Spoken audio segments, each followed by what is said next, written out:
eza na ba camion et maki ba matière première et bimaki et ke na mboka mobwe et ke kozwa ba minduki et o ka ba ke non dossier à coup de top ndenge touché et touché kinde RDC za ma sécurité François Beya ezaki na ba camion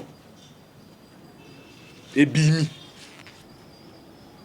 et ke na mboka moko mbonge bimi minduki pe salé pour na e ya ravitailler a bandeko 7 camions et bimi monta pesi autorisation ba camion bima François Beya ils ont informé Tshisekedi que non na ba air na ba date mais selon autorisation ya conseil spécial en matière de sécurité tozo mona oyo hein soko tali ba origine nango e uti mingi na bato ba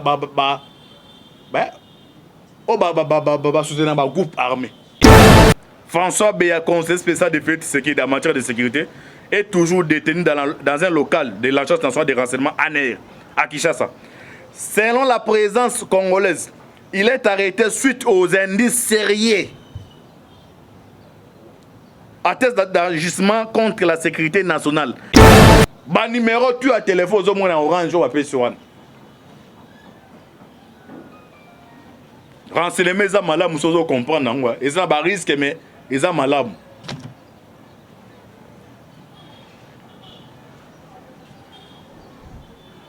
Ba kombo c'est belé. Oh déjà ba service ba ça nango ba musu ba obimaraté. Ba musu ba on ba miyebi de yakane na za na okitaka RDC sikote. Bonjour, bonjour, bonsoir, bonsoir na bandi nyonso à la voix céleste. Mbote na bino mbote bozali et belé partout dans le monde.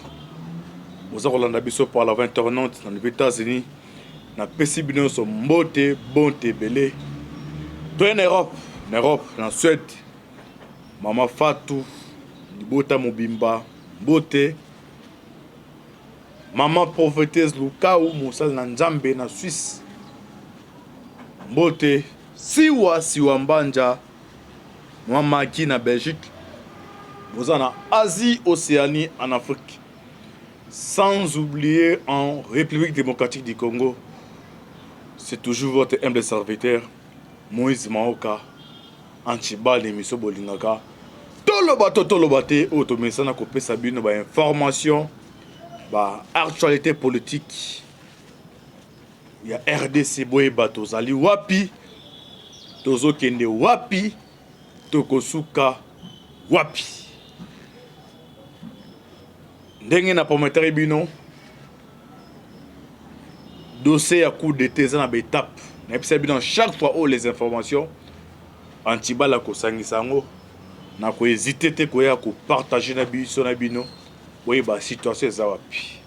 Bozaki première partie, aussi deuxième partie, bozaki troisième partie lelo na e awa pour na to partager bino quatrième partie à dossier à coup d'état to komi na niveau nini. Bandeko baza ko benga o baza ko koma pona retourna ba partie ceux qui au côté la voix céleste j'espère que l'émission na sali ngai moko première partie zali deuxième partie zali troisième partie dans le o na pona ko pesa bino quatrième partie. Merci Andeko là c'est ma caméra John Maboki Bende Deko Alvin Berle Sir Naturel Cécile Mboko la fiti maman de Masiara ndeto lo ba toujours lola loleza ko futa simatoko loba Zamba botoro zoye wapi. Na profité pe ko pesa na famille ya Mitoile mes condoléances au perda ki maman na e ko ekubima vendredi ba otu balanda kala voix céleste parmi ba invité de marque qui Antibal moko abungisi maman na e faire pas na bino pe ko bien donc ko ekubima recueillement et rosalement le jeudi mais sorti encore l'enterrement ezali vendredi. Sans plus tarder, tu continues la quatrième partie.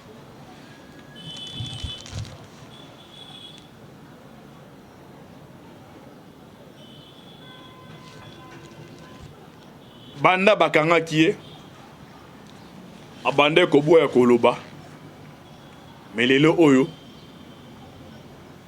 Antibala tombé na élément moko auto partager na bientôt ça là ba analyse de nazo répété parmi ba antenne wazali OPS ya ANR ba wani Nzambi champion eza na mwana moko ya François Biawana aza OPS ya ANR aza na pas Katanga aza parmi bato bazali na procès à Chebia. J'espère que Olivier Hervé Mboulou wazali age à ANR. Il faut faire très attention à garçon. Antibal de n'importe quel fois que nous avons ngolo na kata mai. Ce nous autres manazons informé bino bocha tembete. Mais les mots n'ont pas ça na carte partie à bandeko. Boroyo kan joto mali. Ce pété bizali. Na roya aboyeba aéroport. Boka, ils aéroport ils na est, ils aéroport au Kagame. Na ben misère na ba mercenaire ba ko ba manière la matière première de tout le awa encore pour la énième fois félicitations à FARDC aéroport Boga où ici ba matière première et puis manque que na Rwanda et autour aux la contrôler na maboko ya IPDF ya ba Ougandais na force armée congolaise FARDC ya ngo parmi ba réunion ya Oyo Kagama Kendeke to wana Ntibala osala émission spéciale tout le bateau to bano na dossier ya François Béa. Ezaki na bakamion ebimi eke na mboka moko mbongo ebimi minduki pe salemi mpona eya eravitaye abandeko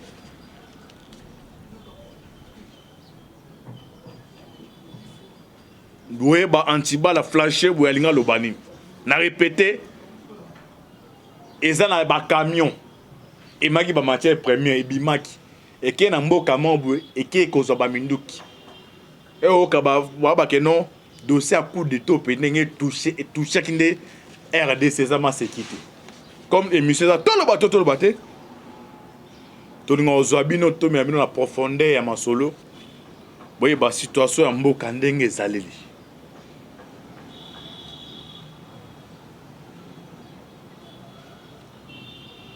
régime à Kabila coopération bilatérale na ezaki entre ba asiatique ezali coopération moko o biso to ibindenge memi mboka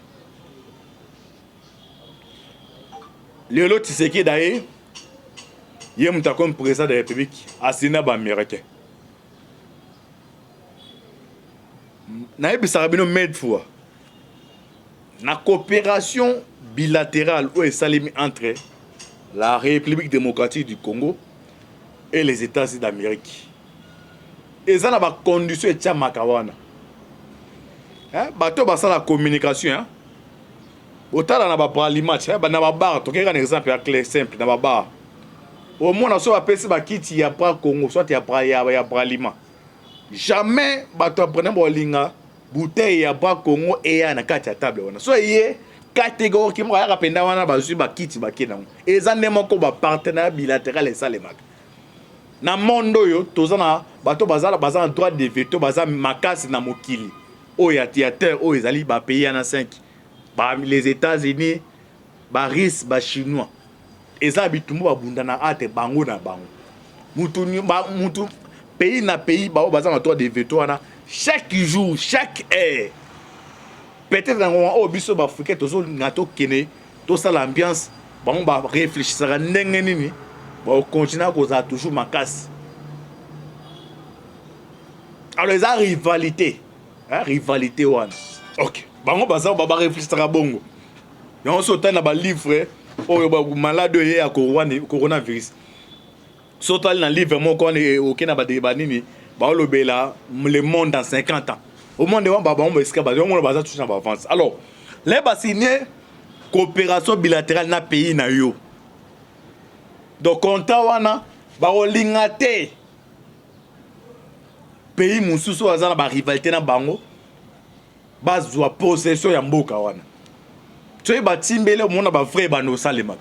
Yo moka tunenga me antibal to mona ki ba marine américain ba kitaki baroya mais ba que non coopération ba ça na pays na yo parmi ba collaborateur na yo bazo permettre na ba diverser na bango ba se comparer na ba no fina yo e ba au fina yo ba no tuna mais boye ndeni ça ba te ba yo tala mutu tel on ça contre plein na biso yango eza sikoyo sur la même procès ya caméra problème les États-Unis et que aussi caméra détourner ba millions c'est nini les problèmes américains mbongo ba pesuana et que est servi na ba adversaire na ba Hezbollah yo moni ba kanga banani ba libo Sami Jamal loin tout c'est ça les problèmes. Alors pourquoi on introduit bongo bande bolanda sko awa ba grief au ba pesi François Biya ba grief les éléments clés.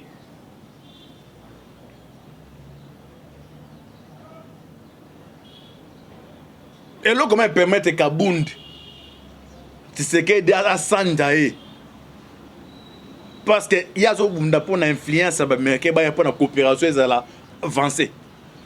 Dans le monde, sur le plan militaire, il y a Makambouana. Mais à une information que non, les pires collaborateurs n'ont pas niveau parti, à ça coopérer avec les Chinois. Il y a un autre c'est Magichi Takabund.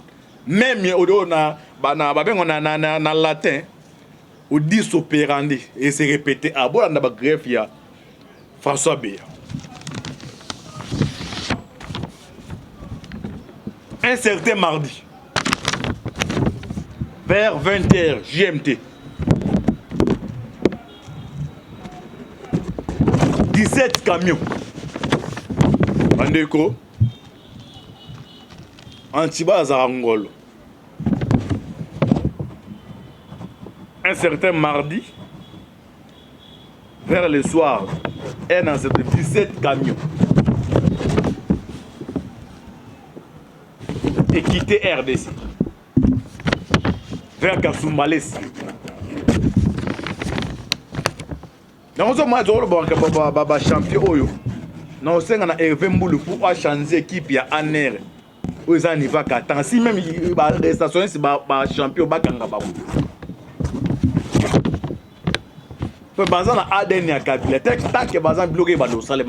il faut les arrêter. 17 camions. On a mort tout dans Tibala et Tibala partout dans le monde. Attendons autant la potentiel dans l'ande la macabre autour na Tibala comme États-Unis, on a comme États-Unis.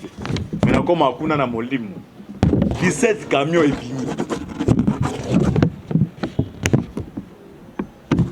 Moutapesi autorisation. Bakame Bima, François Biya. Il a tenté de renier numéro de téléphone au monde au AGMV Mbelou. A combien là qui mouta Orange. Orange a pesi conversation et a RB a ça autorisation que non et Bima. Parce que Beyandez a une Nzambe. Deuxième cas, moi qui a sécurité.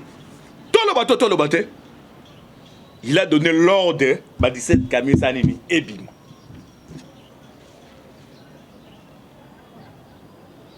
Radar, il y a un partenaire qui s'est dit comme Hollande dans le camion. Ils ont nini, bah on découvre dans 17 camions l'uranium pire et quitter RDC.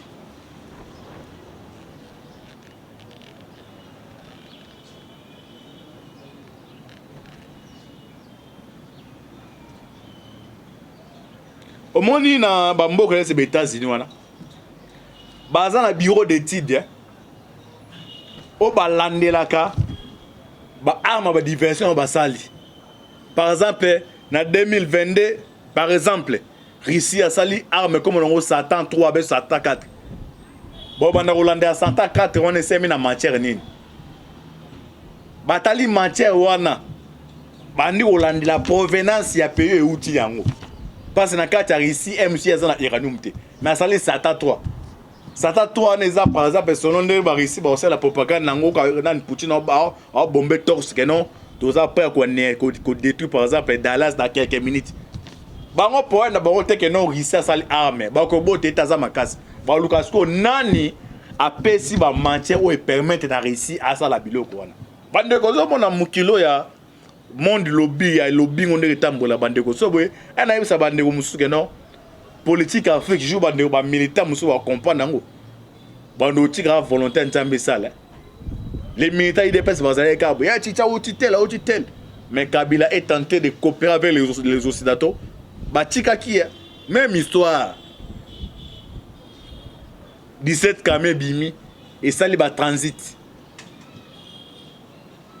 na ba transit wana ba ke ko landela boye yo tomber et continue ici na kata bureau de titre d'état zimbabwe que non l'effet déjà ici a 17 camions soit Chine a 17 camions iranium c'est un danger permanent. Alors, ce basant d'information, jamais bon, il pas ce qui dit Moni Fati Béton, l'outil national inte, ça la guerre, bon, hors des pays, ça m'a into batin, d'abord freiner dans le coup, c'est donc, tout ça, dans la politique, ils ont un monde d'intérêt. Bon, signer coopération na bino. Ça c'est moi c'est dans mon bande bazar. Donc dès que yo mba les informations que non, bah moi ça va signaler que non et puis soit selon vérification non information que non, moi sinon mon gars pas mon bali tel. Ceux qui jouent en peu ça mon là aux en colère nan, au ta au la retourner ma question. Donc yo to vivre na yo. Et ça n'est monde pour sur les bêta bande. Mais ndeni na yo ki boye ce jour on peut ça 10 dollars ben 10 000 faut payer c'était muso bana bon à transporter parce que moi ça na olinga ba mais mon balo a Lucas ça arrête ndenge c'est passé ils ont informé Tshisekedi que non na ba heure na ba date mais selon autorisation ya conseil spécial en matière de sécurité à partir de ce cas méfiance c'est kota ya ngwana parce que François Babi que non et Bima bah on va dire que non hors de route pas Tshisekedi mais quand les Américains vont le Kababa échanger dans Tshisekedi que non on a signé coopération bilatérale non mais ndenge ni ba camion ça Bima dès que Tshisekedi a comprendre que non et puis bah on signaler que non ba camion na au copé donc au armée de ba diverser na biso parce que aux autres crise dans sécurité au niveau monde entre Ukraine wana guerre mondiale les banara bon guerre mondiale banarate donc est déjà Ukraine guerre nge bando irisi kuna bi que non za pena tinda ba intervenir états za ibongote e bitume bandi ba aller na bango ba aller ndenge c'est pas ça quand on peut à Rwanda aza ba técédant na baris ba ça va attaquer aller aux États-Unis ndenge monnaie ça les mag et bandara ba pays moi libande bando kita siko na ba lié et tamboli monde atié et c'est ba bloc ndenge c'est pas ça. Alors, le service, il y a informé Tshisekedi. Que tout le monde est camion bimi. Ou les pas na biso pas dans la coopération bilatérale. Même nous sommes puissants. Tous les camions mais tous les facilité pardon. Entreprise c'est man RDC. Tout que emploi pour nos Congolais mais bon pays ça on a ba diverser na biso. Oh ba Congolais ba bénéficier le comment voter. Quand Tshisekedi a eu des informations na renseignement à Robin François Béaté. Bah ça va, il faut contrôler Moutouane. Après 2 semaines,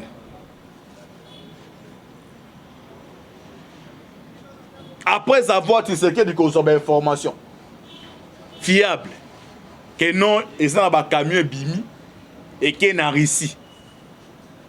Après 2 semaines, bah qu'on découvre il y a 3 comptes il y a 3 comptes il y a François Biya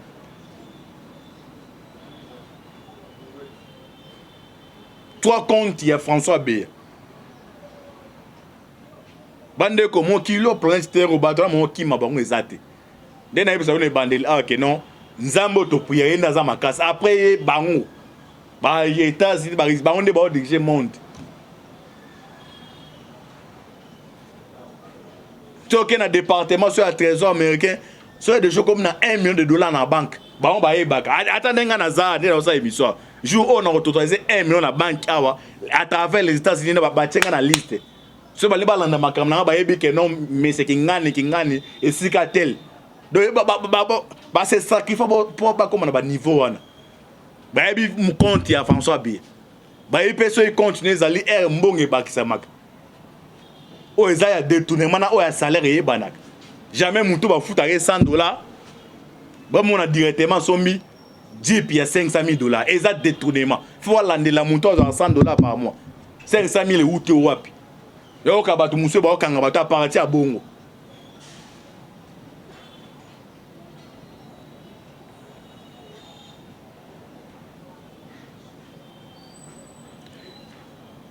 Il y a eu 17 camions d'uranium ayant quitté le pays sur l'autorisation de François Biya.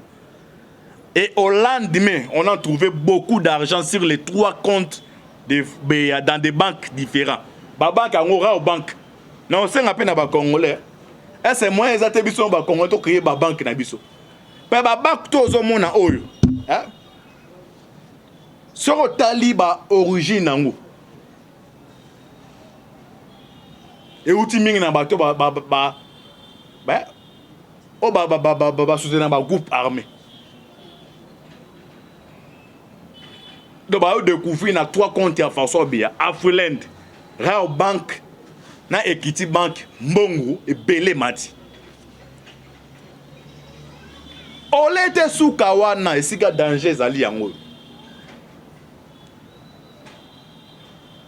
Parce que tali François Biya dossier na Jama Kabund et qui ndenge moi quoi. Tu sais que il y a des péchés qui va chasser influence il y a ba chinois na Katanga mais Kabunda quand il na négocier na bango. Je me suis en émission spéciale il y a ba matière première. Ba biloko ba champion au Kabasala. Na Lubumbashi. Hein so boy battre na Lubumbashi par jour. 1300 camions, il y a matière pour Bimac. 1300 camions. On a 1300 camions, on a un pointé, bateau bateau mara pointé. Camion tel bimibou. Azan doit $50 par camion. Jama Kabunda yemoko. Durant 3 ans oyo. Azan bande kozwa par camion $500 par camion. Alors imaginez chaque jour au Katanga là 1300 camions Bimac. Et on a baka tumbio mona ba ya kia ba comme na mbongo ki chasse ces logo morote jour na ça émission spéciale et na osenga ba champion wana ba écarté bango to ebi na mi ya ebi na lobo donc ana Lubumbashi par jour kato Katanga ba gouverneur wana ka bula ba biloko donc par jour 1300 camions Bimaka et 4h21 et puis c'est qui est 4h21 ba machine ba ekangami o etre loin siko moins contrôler ça les misate. Alors Kabound gagnait $500 par camion. Il y a des membres de la famille, moi, c'est un point de camion. À $50. Alors, calculer $50 par camion fois 1300. Donc, alors, salaire est sur dos. Ah, bande de Congo, bon ezali. Bon ezali, ils ont des circuits. Babylone, on a sur la name, quoi, coach qui est. Moi, moi, de pouvoir. Peu bon, pas d'espérance, il y a gérer na koïb. Au monde, la couleur telle. Yo mona ba construire ba château. N'est-ce pas ça 3 ans Kabundo au taliba pala Kabundo be au taliba combattant au ka mawa mingi. Alors, on est pas découvrir ka ba compte ya François Biya que non. Mbonge e barisami et là ko pende tie somo Bolanda. Il y a eu 17 camions d'uranium ayant quitté le pays sur l'autorisation de François Biya. Et au lendemain, on a trouvé beaucoup d'argent sur les 3 comptes de François Biya. Dans les banques différents. Rao Bank, Equity Bank et Afriland. Les indices attestent que ce sont des véhicules de la famille Kabila. Vous voyez, est-ce que moi, je suis baisse que ça allait? Ok, bah véhicule quitté wana et c'est la famille à Kabila et qui n'a réussi. Ben a eu pourcentage na comme ça joué, mais selon l'enquête qui a ba Libanda. Parce que année à aux informations à travers renseignement Libanda, va collaborer. So moni mutalega na TV ba osala émission bi ke no ba bilo akule teza iza bilo ka fanti nga so nzeye pena muto akanga bat na o kango sur place.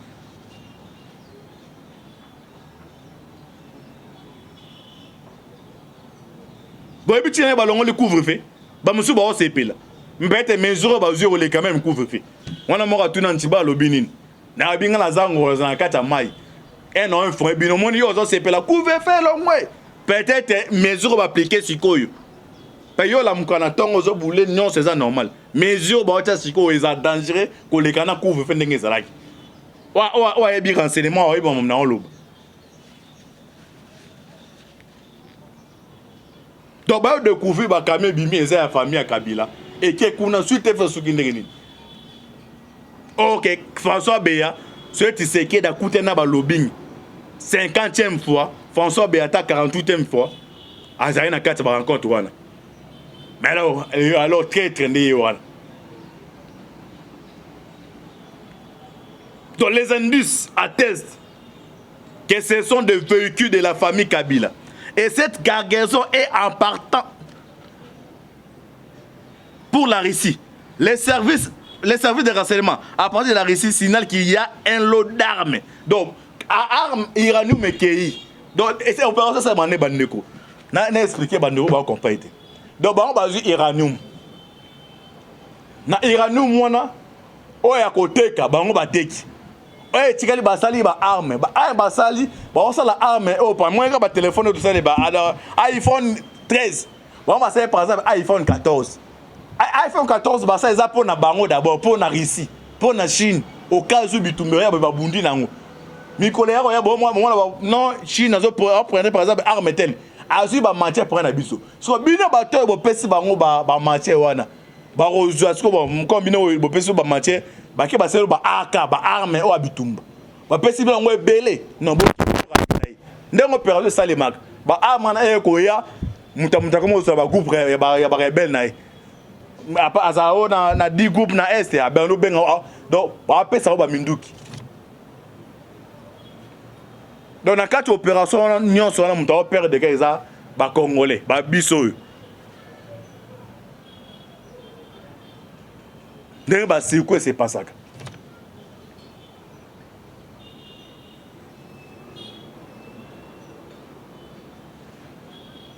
Bandeko balandi RFI lo na tongo.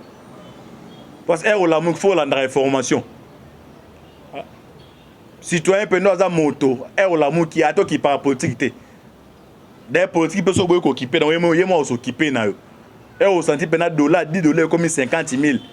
Autour na penda mboke za mabe so ba tout so pas ba monsieur za nga belo apoti na kiparate politique s'occuper na yo au pesa madame par exemple 15 000 be 10 000 au pesa penda ba biso na so migra loso et retour non fo dans la mboke politique ya ngwana ozana ka na yo kipa politique ba gouverner wana o aza espère ko lia mbongo akotika ba bulu na nzela au koti penda otamboli par exemple journée 2 jours kamene zi en pas de mon donc si tu es fort aux occupés, mutu mo batenga la kipa politique so boy yango so occupé na o mamba dola mamba nini bu parce que bon ba tongate ba mabulu ezana njela mbula so ebeti so za le camion na to kipa politique et ko bebise loko na donc oza if to faut obligé ya ko landela bato ba diriger pour ba diriger malabu c'est ba la diriger au sanctionner bango miso si ya citoyen non c'est ça ya mwana ezaka te donc aza na parti politique non. Et ça n'est que Marsolé, ils ont aussi passé. Et comme il se voit tout, il y a une opération na banane. Tolanda RFI à l'élo bandeko. RFI banda makambo bandi. Nana no bela monte mais Landa RFI le Landa bandeko. Landa commentaire ya pensez à Ligodi. Attends on boué. Après le côté dossier à Rwanda. RFI.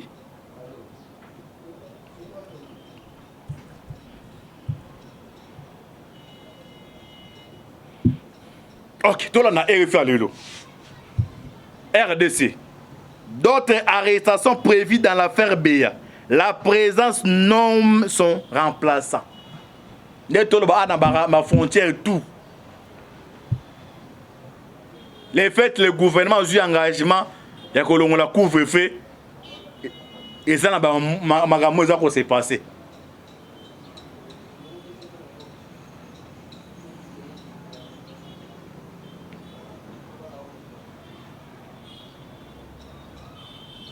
Peut-être que c'est plaqué. Non, le couvre 23h. Mais on a des chika to tambola akanga batu mabe. Yosko nana na ouais. Tout le bateau ça me doit comprendre. Yo ambiance ozo sepela balongo le couvre-feu mais les 20 23 ans oyo hors de pesa na JR. Na biso eza ngolo. Ando tambola. Na ndimite ke non yo kenda ambiance au monde pe ke no 23 ans mourande na Kinshasa partout et ça so ando zonga ta 20 ans ndoko zonga 18 ans. Mam naza koloba na we bati naza koloba. Akanga ne ote mais dispositif ando tia na buto yo. Hein? Na mam naza koloba yo comprendre ke non fait ba zo za couvre-feu ngeza. Pe bato ba otambo na butu ezane militarisé. Ezama sécurité.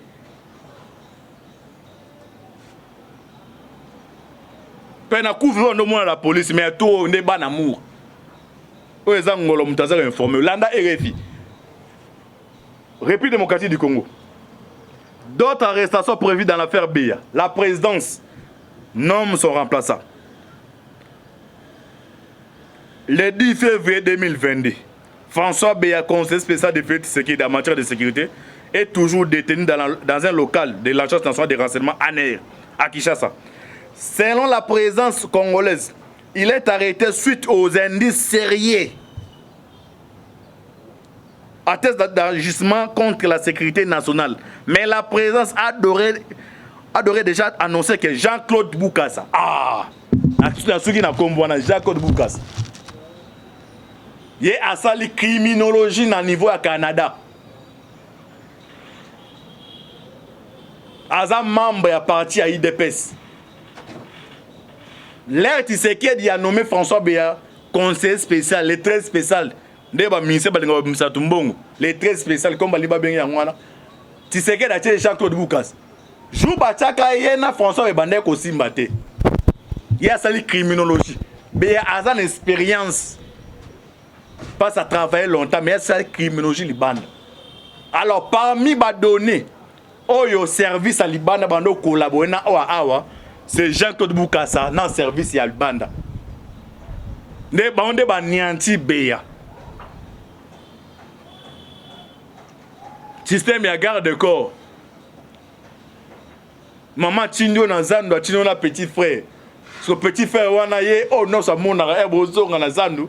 Afunda ganse na ndenge tseke da sala tolo bato muta comprendre le kongwa bilo ezali batini jeune fille batini lele kinemo ba eboke nai ato sombeli miliki ya ndenge nini oh tous amona so garçon te la simba ki era zonga era kotera na lupanga bandikolo eloko bluka sa asali Beya paye mutaze adjoint François Beya ba numéro tu à téléphone zo mona orange ou appel sur one. Renseignement les malades, nous sommes comprendre. Ils ont des risques, mais ils ont malades.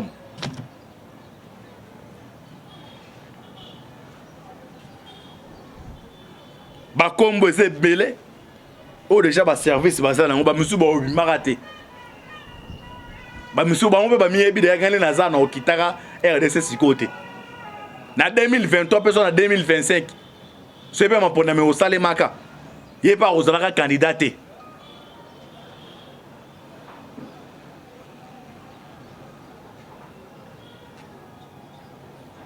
Moi, tout dans Tiba, 2021, les choses c'est l'un des cas prophétiques dans l'Aïe. Dans un cas de maille, et les choses à 2025.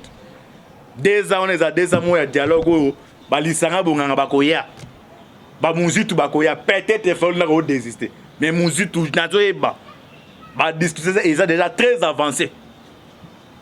Yo, on a jeune aux autres qu'on a dans la politique, surtout au Congo. Au Kobambali Papa.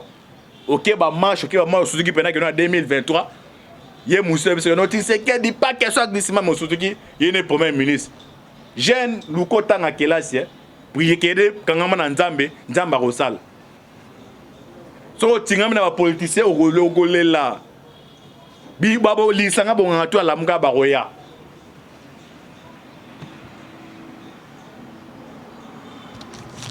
Aéroport Boga tombé dans Boka IPDF, Nafar DC, et ça aéroport est-ce que ma matière pour Mayomoni. Kagama komi biloba loba tuba oh fonani franco loba tuba benani Kagama komi tuba na oya awa na sel émission spéciale boy ba ndenge ni aéroport ya Boga IPDF na FARDC ba récupérer yango mo na sommet ya oyo pe sommet eza eloko moko Eh bana mai to benga to linga boule. To moni ba coup de tête za ko beta ma biso pe to linga boule. Donc ça sougne sur comme ça en expérience benga ba Tshisekedi ba fort ni assume wa Togo tout ba ya que ba étudier. Mais quand tu n'as pas traité déjà mon c'est Kagame. Pendant quand tu as région Gala qui va payer ça singa RDC, tout le monde est banane mais pourquoi Kagame a arrêté? Merci na ma pinga na biso affaire RDC. Merci na unité à JR. Christian Tiwewe.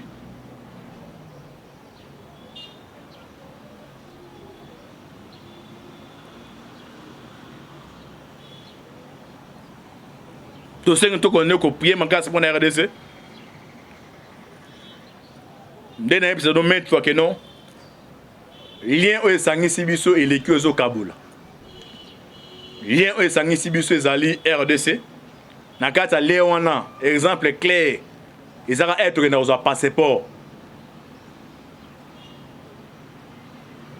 Si vous avez un mot comme ça en France, bah tout le temps vous avez mon là, vous avez mon loup, bah tout est-ce que vous avez congolais?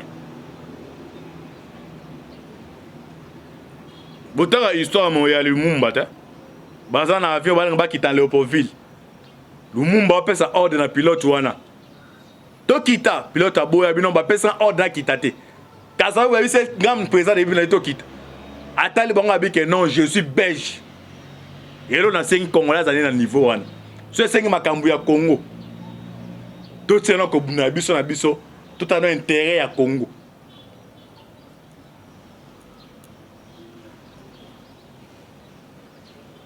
Tu sais que déjà parfait, mais un peu aux yeux, on a toujours répété maintes fois.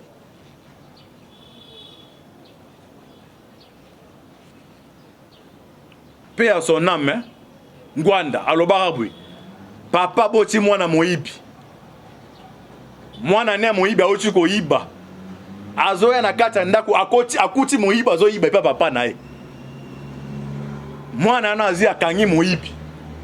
Est-ce que papa a condamné mwana be a festé mwana mwana ngwanda mutabeta lycée ça bi papa aboti abi ke mwana za moyibi et puis mwana ake koyiba azo nganda kwa papa na kuti moyiba za koyiba akangi moyibi wana la isi papa ta moyibi est-ce que papa a festé mwana be a condamné oya komi merci na bino to bozaki branché boko ne ko s'abonner massivement dans la Voix Céleste pour n'avoir aucune information. Vous en avez besoin de questions au commis. Si je suis en abus, il a bino, il a un acteur qui est en intimidation. On a appelé anti-balle, à ta lance qui était bêtise et dendag. Et na bagana ngolo ngola ma sécurité. Do fa na ba nyamatu na kacha mai. Do so na ba intimidation ya kobenga. O yo to salo bwe.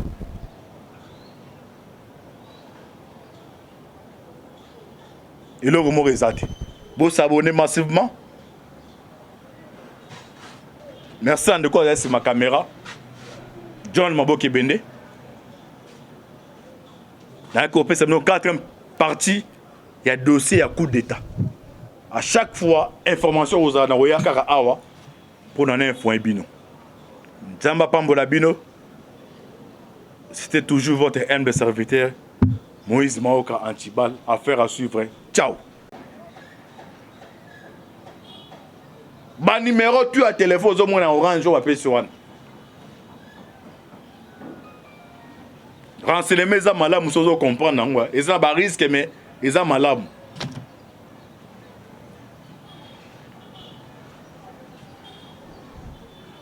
Ba kombo c'est belé. Oh déjà ba service ba ça na ba musu ba obi maraté. Ba musu ba on ba mi ebi de gagner na za na okitaka RDC sikote. Na 2023 personne en 2025. C'est pas mon poname au salemaka. Il pas aux alaka candidaté.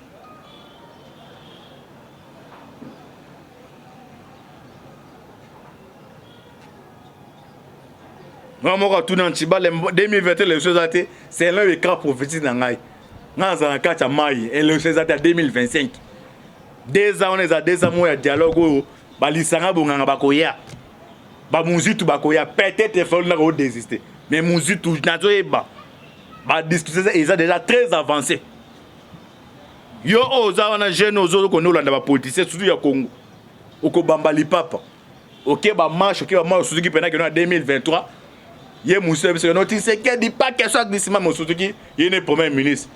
Jeune luko tanga kelasi pour yekede kangama na Nzambe, Nzamba rosala. So tingam na ba politicien ogolela. Bi babo lisanga bonga to la mga baroya.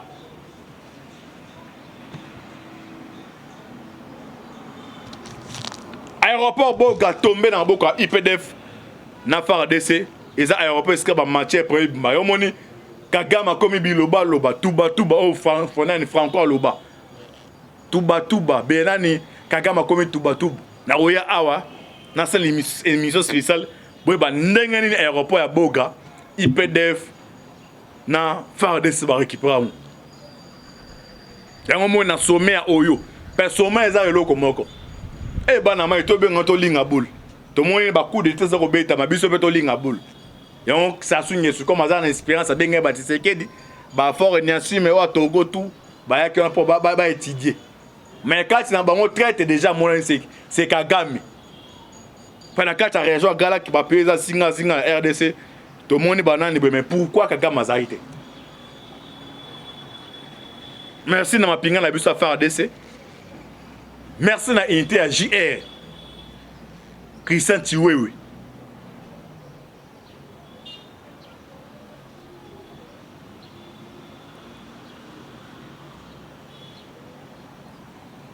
Tu sais que tu connais que prier ma casse pour la RDC.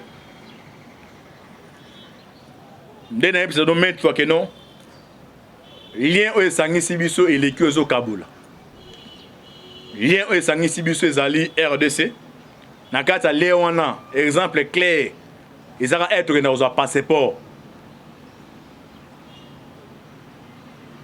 Si vous avez un mot comme ça en France, bah tout le temps vous avez mon là, vous avez mon loup, bah tout est-ce que vous avez congolais? Vous avez une histoire mon ya Lumumba, bah ça na avion bah qui dans Léopoldville. Lumumba appelle ça ordre na pilote wana. To kita pilote aboya bino ba pesa ordre na kitate. Kaza vous avez cette gamme président de la Tokit. Attendez bon abi que non, je suis belge. Et là on a 5 congolais dans le niveau 1. Ce 5 makambu ya Congo. Tout c'est non ko buna biso na biso, tout a un intérêt à Congo.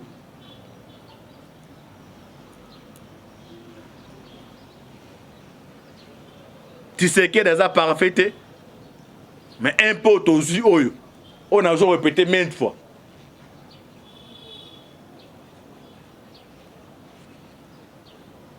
Paix à son âme, hein? Ngwanda, alobarabui. Papa boti mwana moibi. Mwana ne moibi a oti ko iba. Azoya na kata ndako akuti moibi azo iba pa papa na ye. Mwana na azi akangi moibi. Est-ce papa a condamné mwana be a félicité mwana. Mwana ngwanda mutabeta lycée. Ça bi papa aboti abi ke mwana za moibi. Et puis mwana ake ko iba. Azo nganda kwa papa na kuti moyiba za koyiba. Akangi moyibi wana la isi papa ta moyibi. Et c'est papa au félicité moi na ba au condamné. Oya komi a komi. Merci na bino to bozaki branché. Bon connaît ko s'abonner massivement dans la Voix Céleste pour n'avoir besoin d'information. Vous en avez besoin de questions au commis. Bah situation na bis il a bino. Il on a tebi ça na ko finga na intimidation. Oh aza penda antiballe ata lance qui te beti et dendag. Et na bagana ngolo ma sécurité. Do fanda na banyama tu na kacha mai. Do so na ben intimidation ya ko benga. Oh yo to sa lobwe.